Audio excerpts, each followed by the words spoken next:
সিদ্ধাইকে কেন সাধন পথের বিঘ্ন বলা হয়? এ বিষয়ে ভগবান শ্রী রামকৃষ্ণদেব একটি সুন্দর গল্পের মাধ্যমে আমাদের উত্তর দিচ্ছেন।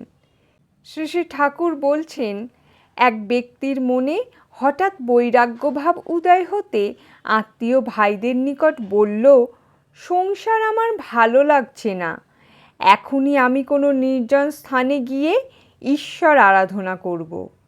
তার আত্মীয়েরা এই শুভ সংকল্পে সম্মতি দিল। উক্ত ব্যক্তি বাড়ি হতে বাহির হয়ে ক্রমে এক নির্জন স্থানে উপস্থিত হয়ে ঘোরতর তপস্যা করতে আরম্ভ করলে।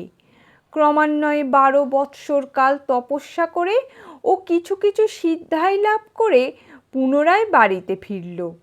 তার আত্মীয় স্বজনেরা অনেক দিন পরে তাকে দেখে সকলেই আনন্দ প্রকাশ করতে লাগলো ও কথাবার্তা প্রসঙ্গে জিজ্ঞাসা করলে, এতদিন তপস্যা করে কি জ্ঞান লাভ করলে?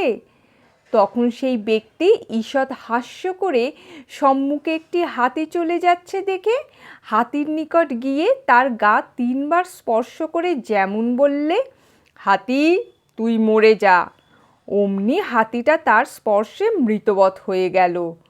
কিছুক্ষণ পরে আবার গায়ে হাত দিয়ে যেমন বললে, হাতি বাঁচ, অমনি হাতি বেঁচে উঠল। তারপর বাড়ির সম্মুখে নদীর ধারে গিয়ে মন্ত্র বলে এপার হতে পরপারে চলে গেল। আবার ওইভাবে নদী পার হয়ে এলো।